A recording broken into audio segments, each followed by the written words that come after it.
घटना बता रहा हूँ मैं। जब मैं 12वीं का इम्तहान दे रहा था तो मेरे आगे एक लड़का बैठता था, उसका नाम था सुरेश। एग्जामिनर ने सारे पेपर्स बांटे, हम लोग क्वेश्चन पेपर पढ़ रहे थे कि तभी अकस्मात सुरेश उठा, उसने अपनी शर्ट उतारी, हमें लगा गर्मी लग रही होगी। फिर उसने अपनी बनियान उतारी, हमें लगा बहुत गर्मी लग रही होगी।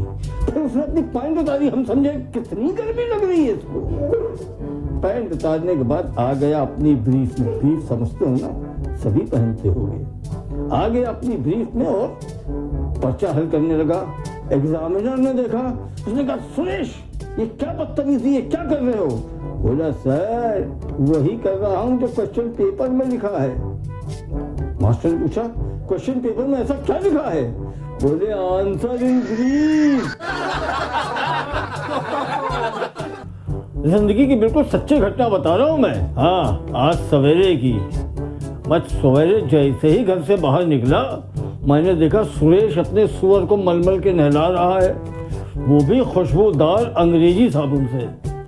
मैंने पूछा भैया सुरेश क्या बात है, बड़ा रगड़ रगड़ के नहला रहे हो? बोला शादी है। मैंने कहा क्या तुम्हारी?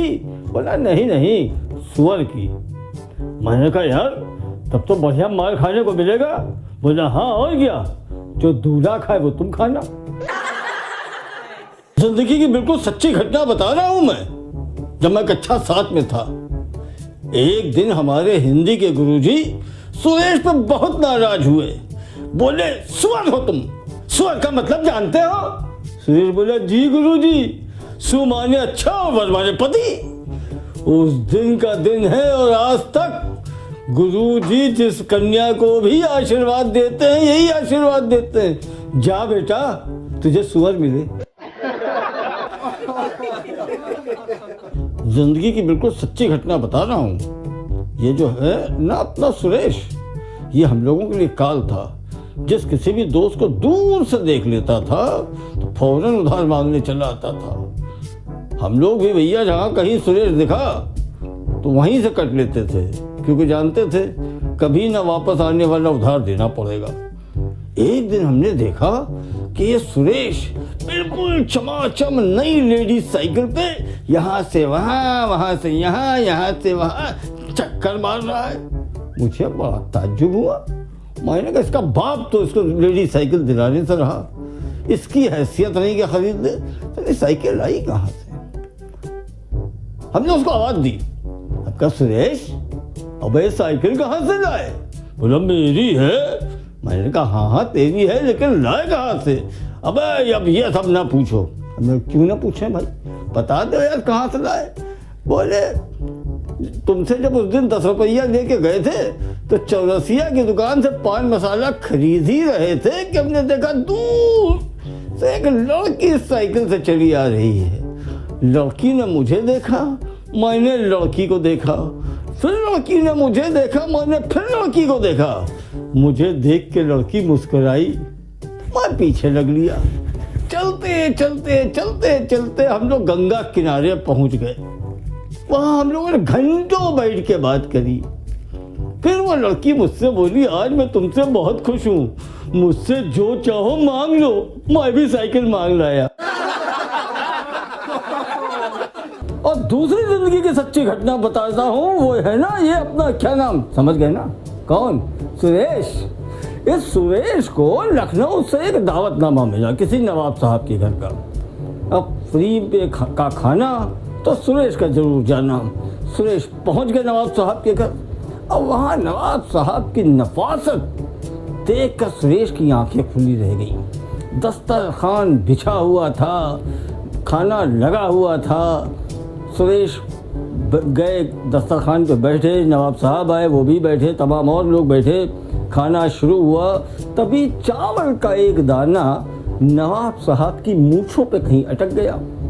नवाब साहब के नौकर ने देखा और फौरन बोला हुजूर शाखे गुल पे बुलबुल। नवाब साहब ने सुना, उन्होंने खट से दाना गिरा लिया। ये देखकर सुरेश बहुत प्रभावित हुए। बोले इस नवाब को तो मैं बताऊंगा कि हम कानपुर वालों की मेहमान नवाजी क्या होती है। तो उन्होंने नवाब साहब को भी दावत दे दी कि आइए। नवाब साहब ने आने की हामी भर ली। अब मुसीबत यह कि सुरेश ने कभी जिंदगी में नौकर तो रखा नहीं था। एक नौकर बुलवाया, वही अपने गांव उगू से चैतू को बुलाया, उसको नौकरी दी और उसको समझाया कि देखो मेहमान आएंगे, मैं चावल का दाना मूंछों पे अटकाऊंगा, तुम कहना शाख गुल पे बुलबुल और मैं गिरा लूंगा। समझ गए ना? चैतू बोले हाँ समझ गए। बोले याद कर लो। चैतू बोले अरे हम उगू वाले कुछ याद कहाँ करते हैं, हम तो याद रखते हैं। और खैर दावत का दिन आया, नवाब साहब आए, खाना लगा, सुरेश ने चावल का दाना नाक पे टिकाया, लेकिन चैतू भूल गए। अब बार बार सुरेश इशारा कर रहे हैं भैया कहो, लेकिन चैतू को कहाँ याद ना।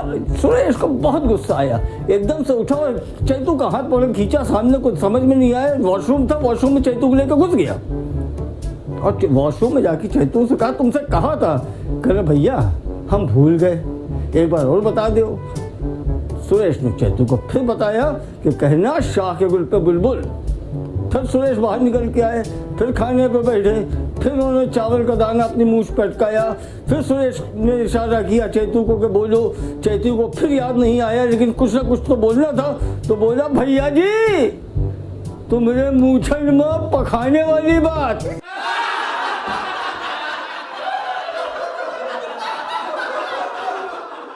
जिंदगी की बिल्कुल सच्ची घटना बता रहा हूँ। ये जो है ना अपना सुरेश, एक दिन बंबई जाने के लिए जैसे ही रेलगाड़ी पर सवार हुआ तो उसने देखा कि सामने एक नवाब साहब अपना पूरा खानदान लेके बैठे हुए हैं। वाह वाह वाह, क्या अंदाज था।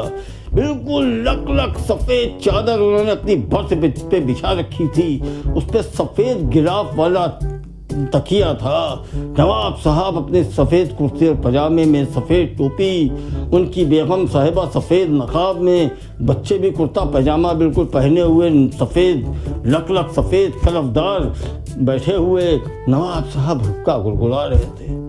ये नज़ारा देख के सुरेश बहुत इन्फ्लुएंस हुआ।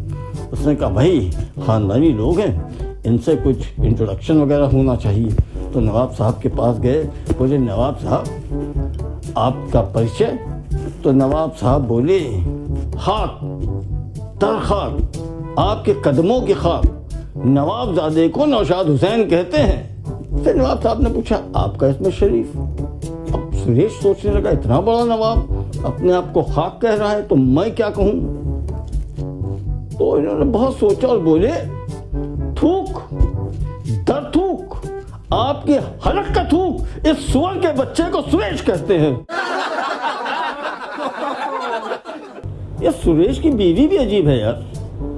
जिंदगी की बिल्कुल सच्ची घटना बता रहा हूं मैं। अभी कुछ दिन पहले सुरेश बीमार पड़े, उनकी बीवी उनको डॉक्टर के यहाँ लेके गई, डॉक्टर ने कुछ टेस्ट लिख दिए, उनकी बीवी उनको पैथोलॉजिस्ट के यहाँ लेके गई। पैथोलॉजिस्ट बोला कि भाई इनका स्टूल और यूरिन टेस्ट होगा, वो जमा करा दीजिए। फौरन इनकी बीवी बोल पड़ी ओ की क्या जरूरत है डॉक्टर साहब, इनका इंटरव्यू जमा कर लियो, दोनों काम हुई जाएगी।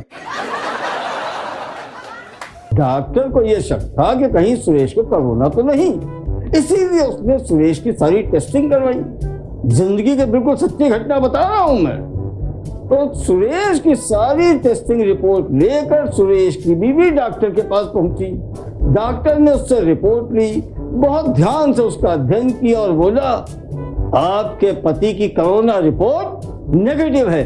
ये सुनते ही सुरेश की बीवी बोली अरे हम तो जानते रहे, ये तो शुरू से नेगेटिव है।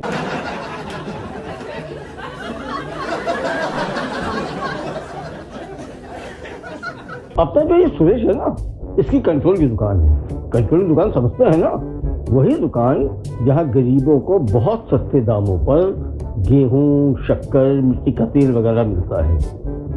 और सस्ता क्या, अब की तो लॉकडाउन में मोदी जी ने गरीबों को ये सब फ्री बंटवा दिया। बड़ा अच्छा काम किया मोदी जी ने गरीबों के लिए।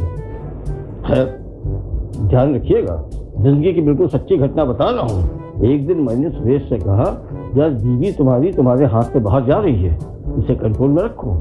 तो सुरेश बोला काहे कंट्रोल में रखी, कहूँ मोदी जी फ्री बंटवा दी तो।